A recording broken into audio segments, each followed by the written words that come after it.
Time for an extended use report on the Theapostlep channel. The subject, Spyderco Domino. Stay tuned, guys.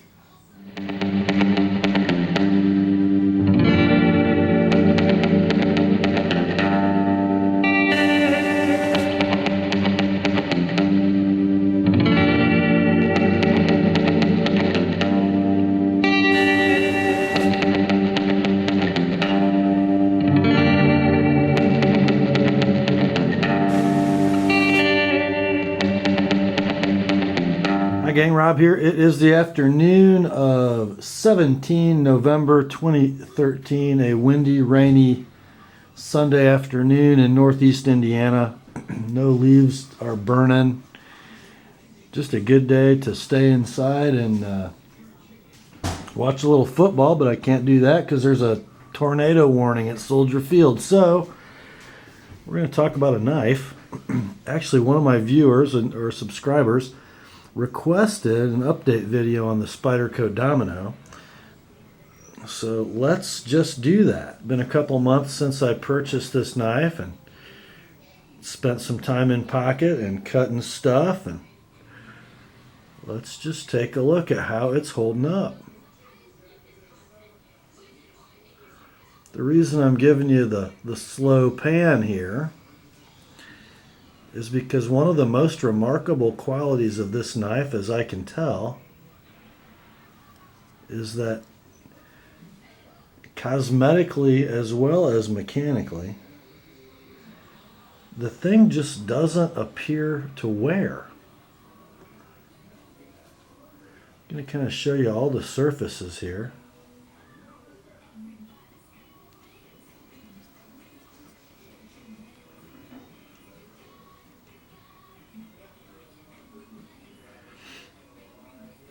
You know, it's got this super durable, sort of dark stonewash on the titanium.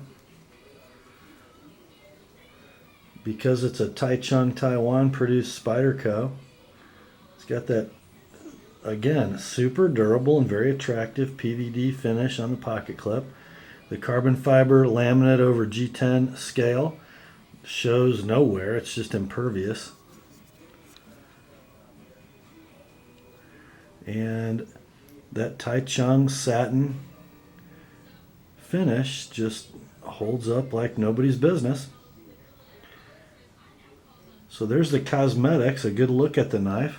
How about the mechanicals? Well, let's take a look at our lockup. Guys, it just hasn't moved. It's really about 50%, but I think it sort of looks like more than that because of the way the steel insert is shaped. It's really where it was when I got it out of the box. I'm thinking this angle you can see it a little more clearly.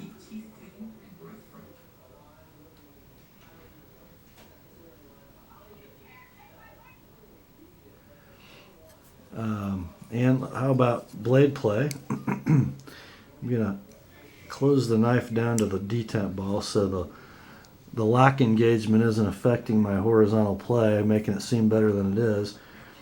Remember, this knife is on ball bearings, and let's kind of give it the sideways. Whoops, that locked up on me. Okay, let's look for lateral play. There is nothing there. Vertical play, there's nothing there. Let's see, how smooth and free is it? It's kind of hard to show you this, but because your thumb really kind of gets in the way of the blade, but it's very free. In any method of deployment you'd like to use, that was sort of a pull flipper action. There's a push button flipper action.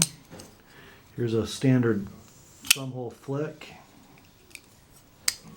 Full range thumb hole open. Middle finger backside flick. Spidey drop without hitting the table. Works just fine. The only ergonomic hit I'm going to give this knife is that trying to bring it closed the flipper kind of hits my middle finger. Like I break the detent, and then to sort of flick it down with my index finger, it's a little awkward. Sometimes I anticipate the flipper getting in my way, and I bounce it off the stop pin like that, and then sometimes I don't give it enough, and the middle finger does hit the flipper, and it doesn't close all the way.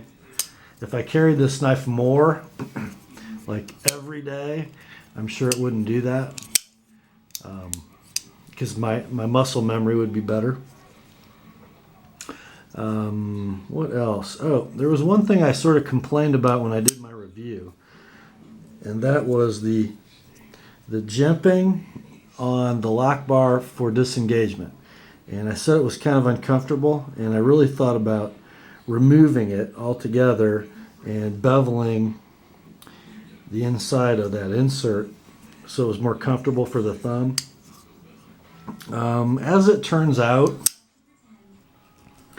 I think that was more a consequence of the time spent with the knife the first day you have it, just open it, closing it hundreds of times literally, and it became a little uncomfortable. But as you sort of, fall into a routine with it, it's just not that uncomfortable. I'm not going to worry about it.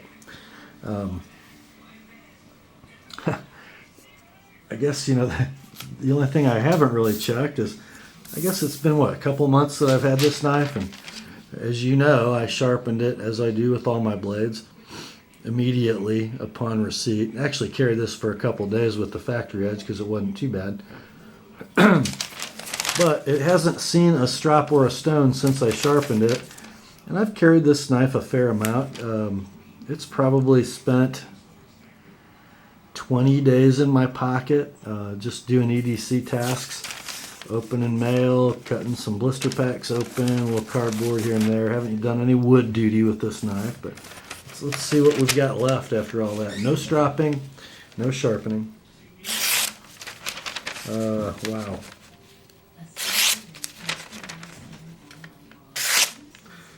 Apparently this XHP holds a pretty good edge.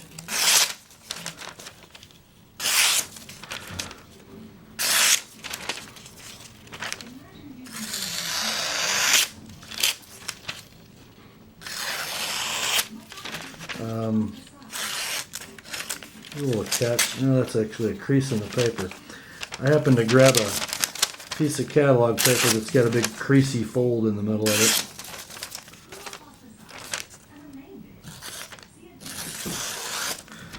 It slices, it push cuts. In about any area of the blade, there's really not there's that bad spot in the paper. There's really not a catch in the blade that I can tell. The XHP is doing well, I guess. Chemically it does sort of emulate S30V, and in experience I think it kind of emulates S30V. Just a little different. I think maybe a little easier to sharpen than S30V, and takes a mirror polish a little more readily, and sort of has a good edge dying to get out a little more than S30V does. I kind of got it right the first crack, which I don't often with S30.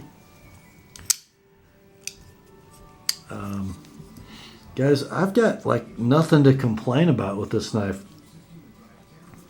It pretty much, with the exception of being having a little more favorable impression of the thumb and lock bar insert interface than I had when I did the initial review, not much has changed.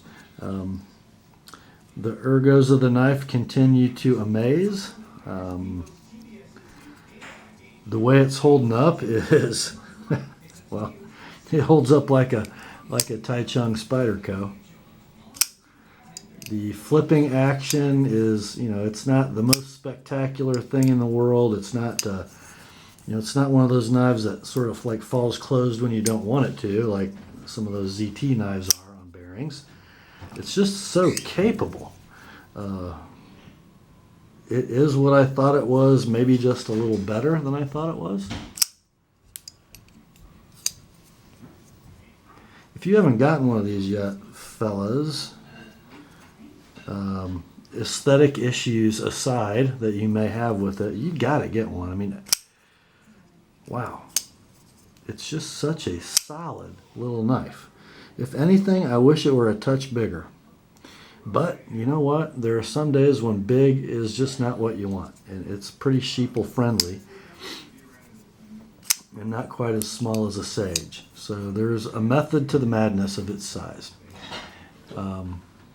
I can heartily endorse the Domino.